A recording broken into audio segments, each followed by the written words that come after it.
This is chapter number 1, Democracy in the Contemporary World. Democracy in the contemporary world. Contemporary means same time. Different parts of the world, what was happening at that time when we consider democracy. Before we go ahead, the main idea or the main key of this discussion is democracy. This democracy is the word which has come from demokratia. It's a Greek word. Demokratia means rule by people.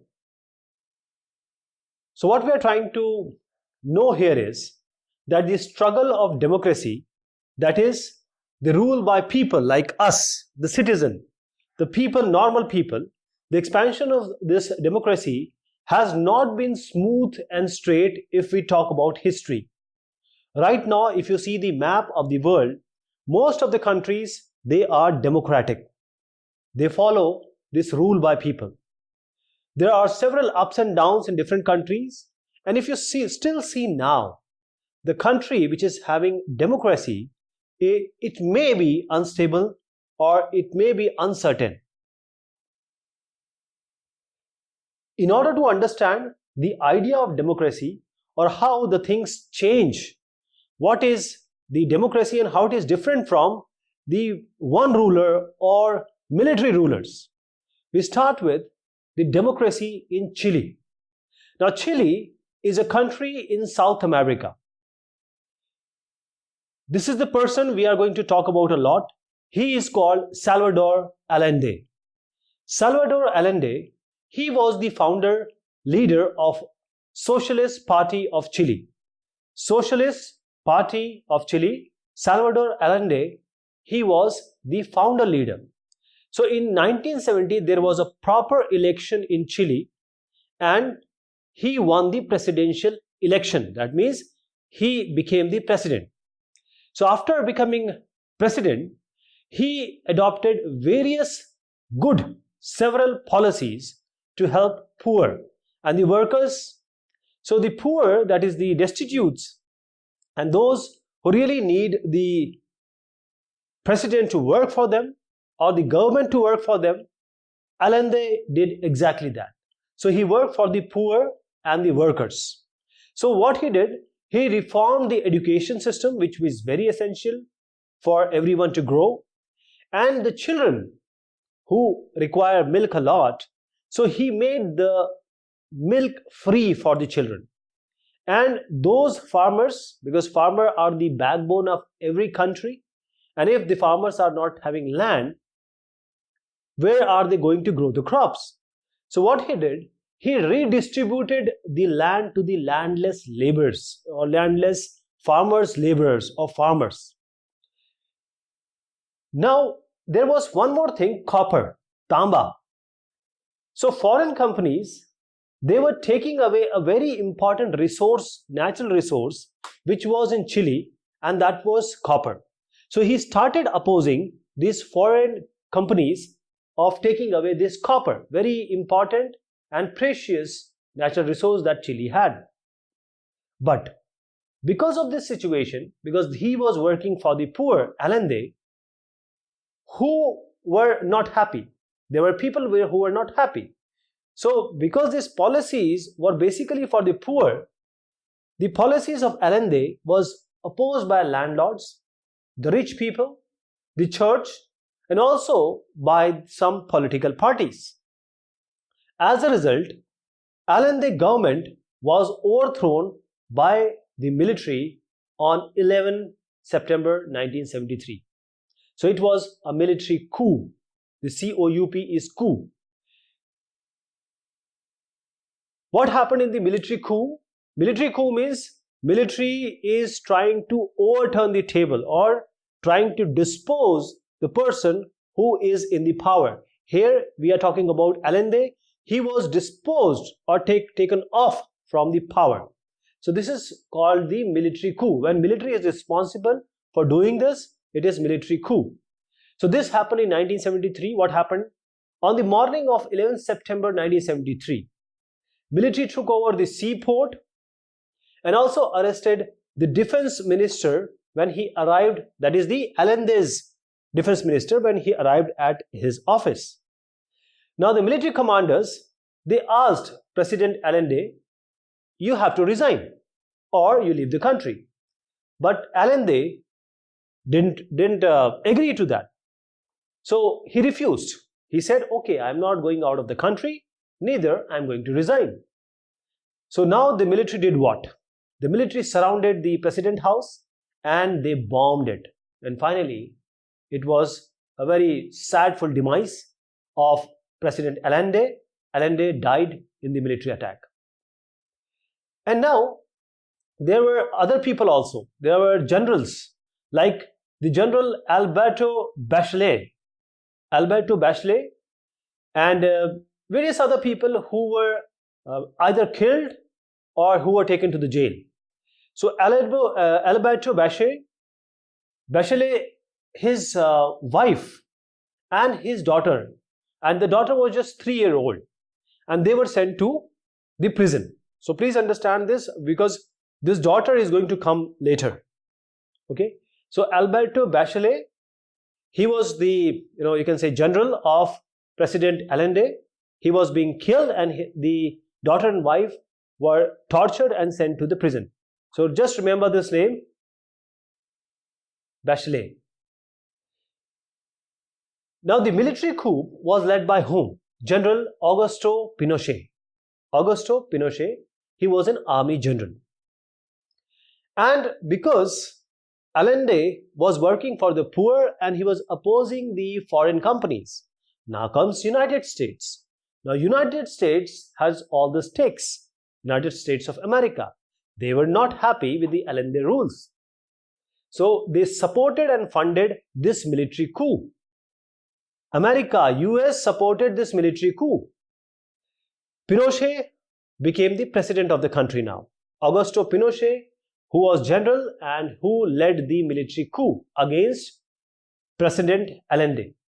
So Pinochet became the president of country and he ruled it for next 17 years.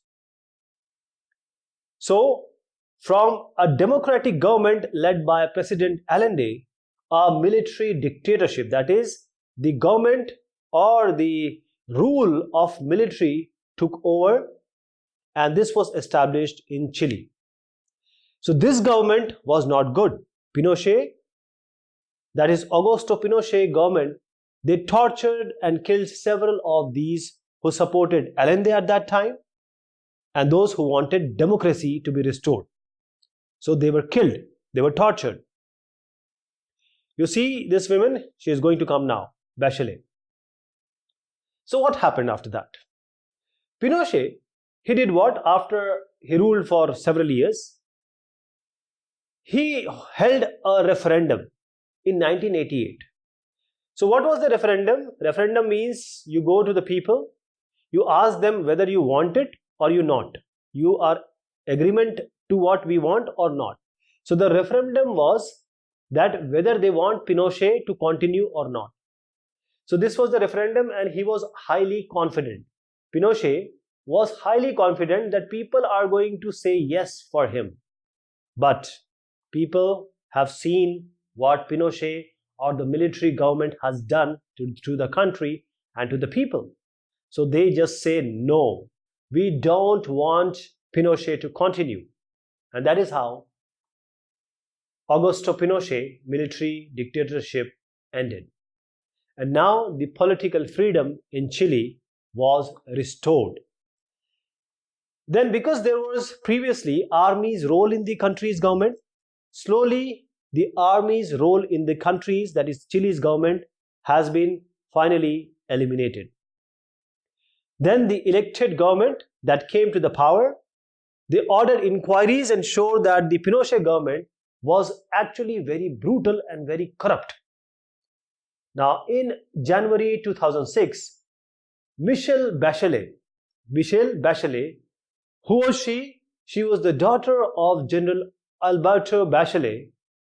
She was elected the president of Chile. I told you, the girl and the wife of Alberto Bachelet, they were taken to the prison and they were tortured.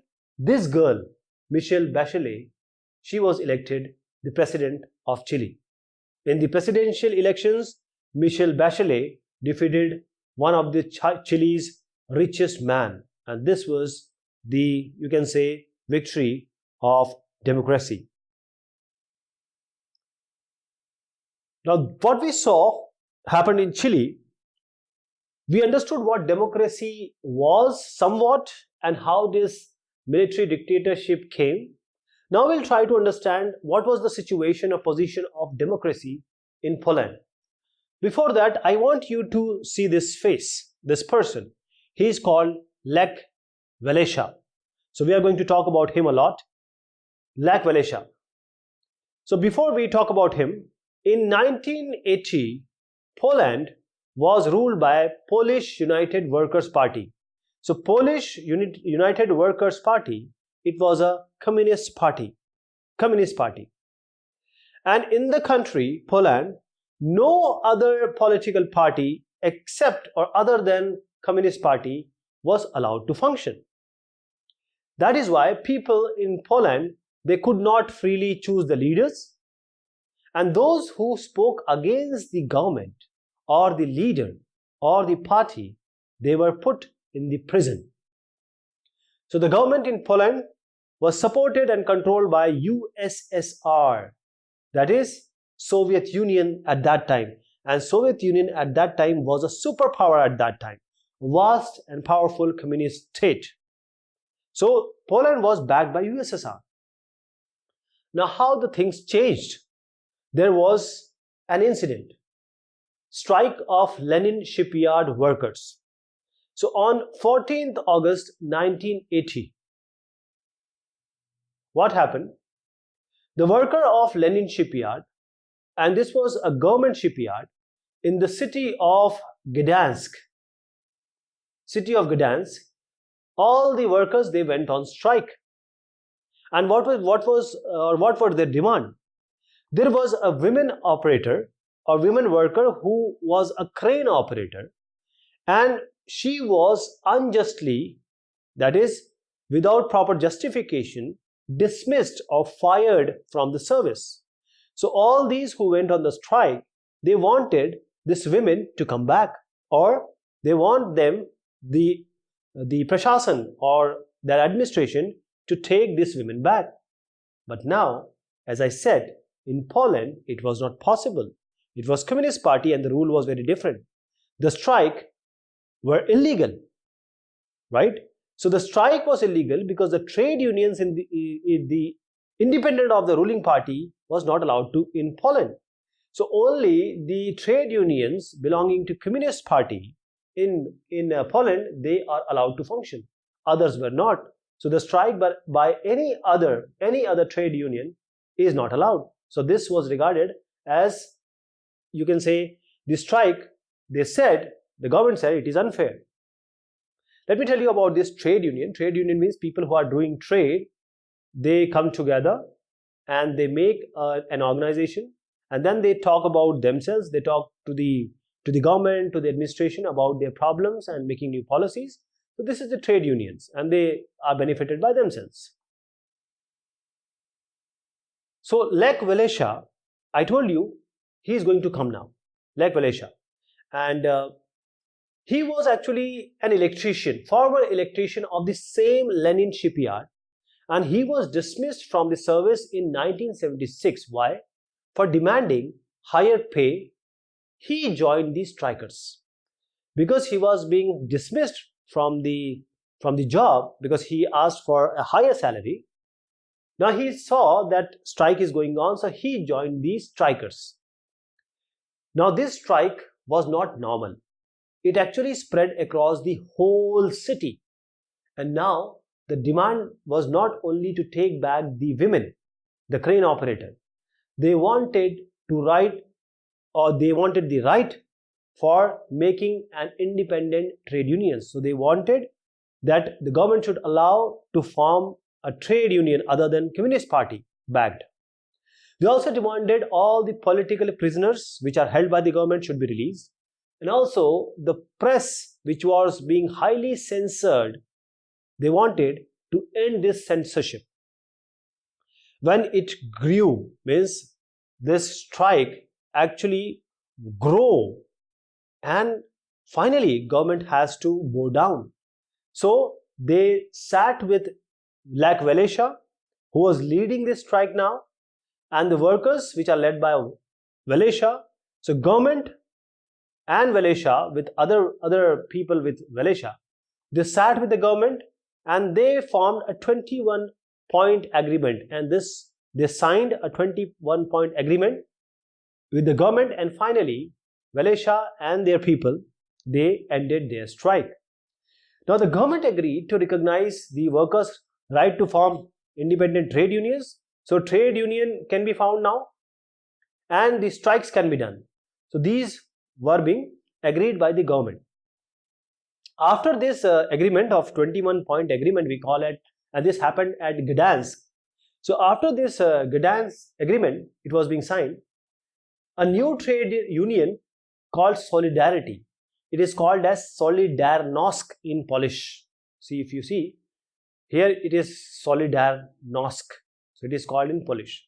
So there was a new trade union called Solidarity was formed. It was the first time any independent trade union called Solidarity was formed in any of the communist states, right? Because in communist state, it is not possible to have any other trade unions. But Solidarity was being formed. And who headed this? Lech Walesa. And there was a revelation of widespread corruption and mismanagement in the government, made matters worse for the rulers. Because now the rulers can see that everyone can see they are corrupt, they are doing mismanagement. So the government led by General Jaruzelski, he got very furious, he got anxious. So what he did? He imposed martial law in December 1981. So because Solidarity was the reason why all these things was happening, General Jaruzelski, he put thousands of Solidarity members into prison. Then the freedom to organize, protest and express opinions, which was already given in 21-point program that was being agreed in the Gdansk agreement, it was once again taken away from the people of the country, or you can say the people who are there, who are fighting against getting all this. So they were again, this freedom to organize, protest and express opinions were taken away from them. Then what happened? How did democracy again got restored in Poland? So in 1988, Solidarity again organized these strikes. Why? There were two reasons. First, the government, Polish government, it got weaker. And then USSR, it also got weaker. Actually, it disintegrated into various, you can say, countries. So in the Soviet Union, the support from Soviet Union was not there. The Soviet Union was about to be broken and the economy was in decline and the Polish government was weaker. So now the Solidarity, that was the trade union group held by or headed by Lech Walesa, they organized the strikes. So in April 1989, another round of negotiation with Lech Walesa, it resulted in the agreement for free elections. Now the government agreed, okay, we can have or we can hold the free elections. Now Solidarity, it contested in all the 100 Senate seats, and the surprise was 99 seats were won by Solidarity. In October 1990, Poland has its first presidential elections in which more than one party can participate, could contest. And this was the beginning of democracy. Finally, Lech Walesa, he was elected president of Poland. So what are the things we got from here? There are two key features of democracy. Democracy is a form of government that allows people to choose their rulers. Rulers are not just coming by themselves, they are sent or elected or chosen by the people. So two features of democracy is only leaders elected by the people, the general public, should rule the country. This is the first one. And the second one has everyone has or have to have freedom. So people have the freedom to express their views, the freedom to organize, and also to protest if something is going wrong. Coming to the changing map of democracy. So how did democracy changed? Means from 1900s to the present situation, how the global level experienced the change in the democracy, or different countries became democratic. So in 1900, there were few democracies in the world, like USA, France, England. So in 1900s, these were few countries who were democracies. In 1950s, many Asian countries which got independence from colonization. Colonies are, so you have seen different European countries, they had made colonies in different countries. So finally, when these countries got independence, they opted for democracy, that is Loktantra. So countries like India, Pakistan, Sri Lanka, Myanmar, etc., they opted for democracy. That is why India is a democracy now. In 1975, more countries opted democracy, but there were, various countries, the examples are the democratic government was overthrown by the dictators. By 2000, more than half of the countries of the world, that is 50% of the countries of the world, they followed democracy. And then came the USSR disintegration. The disintegration of USSR and support from other democratic countries paved way of democracy. So this is the map of world, and these are the red you can say shaded countries. These are democratic government in 1900s and 1950s, and these are the countries which were democratic government, having democratic government in 1950s, but not before that. That is not in 1900s. That is why we, in 1947, after that only we opted for democracy. So these are after 1950, but these red ones were way back they were democracies. This is the picture showing democratic government in 1975. These are the places, and after that, if you see in 2000, all are these countries, if you see, they are democratic countries, or they opted for democracy. So this is the picture which shows how democracy evolved, how democracy spread, and we'll talk about the next part, and we'll discuss more about democracy in the contemporary world. Till then, thank you so much and take care of yourself.